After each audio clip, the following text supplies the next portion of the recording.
Write a program to calculate the overpay of 10 employees. Overtime is paid at the rate of this, 12 rupees per hour for every hour worked over 40 hours. So if 40 hours, it is okay. But if the hours are more than 40, then those hours means if say somebody has worked 42 hours. So 42 minus 2, that is 2 into 12 has to be given. So how to write? This is a program to find overtime pay of 10 employees. stdio.h, conio.h will include. And then we'll say OT pay.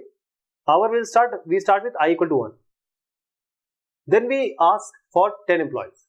So we start with while I less than equal to 10. So that means we want 10 employees entry. We'll say enter the number of hours worked. We'll scan it in hour. If the hour is greater than equal to 40, then we have to find out the difference between how much the extension is. Means the amount of hours that has been put in beyond 40. So hour minus 40 is what? That is the difference into 12. So this will be OTP. We'll print the OTP. Otherwise, if the OTP is 0, we'll say okay, there is no overtime pay. Then we again increment I plus 1, I plus plus, and we go to the next one.